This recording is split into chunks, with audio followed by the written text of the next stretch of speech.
Muchas gracias por estar compartiendo con nosotros este IGVA Update 2025. Mi nombre es Mariana Corneli, soy médica cardióloga,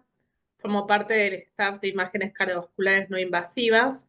y en esta oportunidad vamos a compartir un breve resumen en cuanto a cuál es la utilidad del ultrasonido, de la angiotomografía y de la angioresonancia en pacientes con enfermedad aterosclerótica carotidia.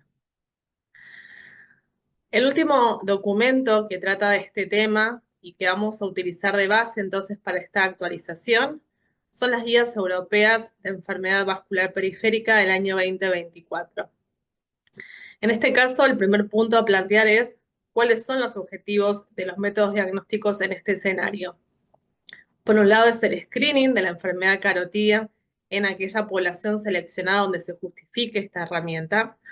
Por otro lado, ante la sospecha, va a ser el diagnóstico y posteriormente el seguimiento de la enfermedad carotidia aterosclerótica. Y ya en estadios más avanzados, estaremos necesitando algún método que nos brinde información en cuanto a la estrategia de revascularización y al seguimiento posterior a la misma. Asimismo, en ciertos pacientes va a ser importante hacer el diagnóstico diferencial de la enfermedad aterosclerótica con respecto a otras entidades como pueden ser las disecciones carotidias o las malformaciones vasculares. Uno de los puntos principales es el trabajo multidisciplinario para abordar estos pacientes. Y en este punto está incluido entonces todos aquellos que realizamos métodos de imágenes cardiovasculares que vamos a aportar información entonces para el mejor tratamiento y seguimiento de nuestros pacientes. El primer escenario en cuanto al screening es, en cuanto al método diagnóstico, sin dudas va a ser el ultrasonido. Y esta herramienta también va a ser de utilidad y de primera línea para el diagnóstico y seguimiento de pacientes con enfermedad carotidia. Esto está establecido en las guías europeas con una recomendación clase 1 con nivel de evidencia B y con respecto a identificar la enfermedad carotidia correspondiente al segmento de la arteria carótida interna, una recomendación clase 1 con nivel de evidencia C. Sin dudas, por la amplia disponibilidad de esta herramienta, el bajo costo y la amplia accesibilidad lo ponen en primer lugar en el screening y seguimiento de la enfermedad carotidia.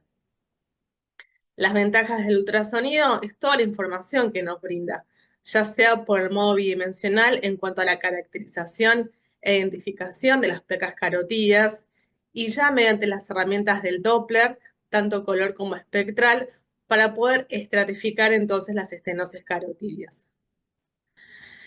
Por otro lado, ya en pacientes donde el grado de estenosis es significativo y probablemente haya que confirmar este grado de estenosis, ya sea por angiotomografía carótida o por angioresonancia, va a ser de utilidad esta metodología. De hecho, las guías de Stroke proponen entonces, para poder definir y posteriormente determinar la conducta, la asociación entonces entre el ultrasonido y alguna de estas metodologías. La forma de cuantificar las estenosis carotidas, ya sea por ultrasonido mediante valores de velocidad y parámetros que van a ser determinados a partir de estos puntos, o a través de la valoración, entonces la reducción luminal por métodos anatómicos, nos va a permitir la estratificación de la estenosis carótida, con un alto valor de sensibilidad y especificidad entre las diferentes metodologías,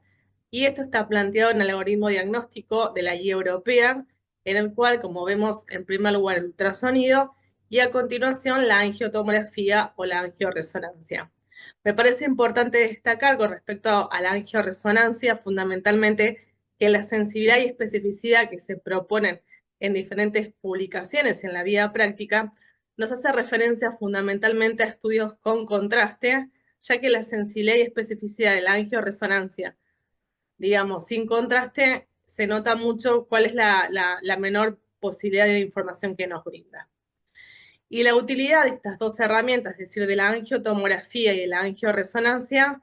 va a ser, en primer lugar, sin dudas, confirmar el grado de estenosis, pero después brinda sumamente información rica para determinar cuál es la mejor metodología de revascularización. Por un lado, brinda información en cuanto a la localización, ¿sí?, de la estenosis,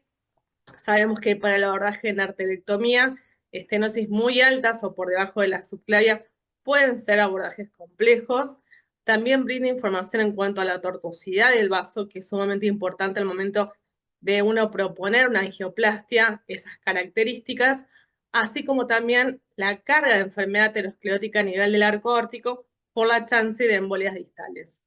Con respecto a la morfología de la lesión, hay diferentes características que nos brindan, que también nos suma información fundamentalmente, como vemos en esta tabla de la Guía Europea del año 2024,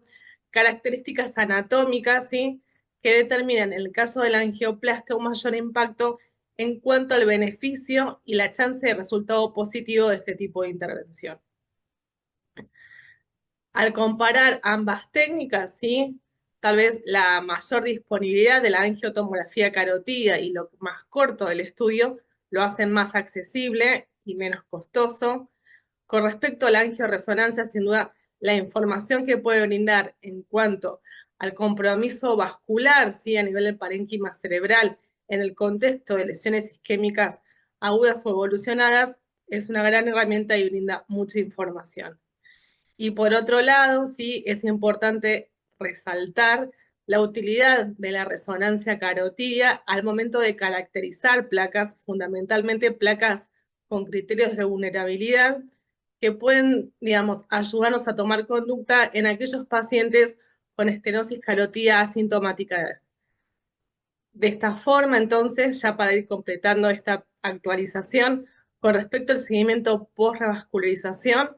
el ultrasonido es la herramienta número 1 en el seguimiento de estos pacientes y existen nuevas técnicas que están propuestas, fundamentalmente el uso del eco tridimensional, el uso de contrastes y otras características que permiten que el ultrasonido vaya avanzando al día de hoy. A modo de resumen, entonces, recordar, cada paciente va a necesitar un abordaje en particular, pero sin dudas el primer método diagnóstico es el ultrasonido, y luego ya en pacientes donde uno plantea un tipo de estrategia de revascularización, la angiotomografía y la angioresonancia van a brindar información con respecto a la localización, con respecto a las características del arco órtico, características anatómicas y de la propia lesión, que nos van a ayudar a definir cuál es la mejor manera de revascularizar a nuestros pacientes. Muchas gracias por su atención.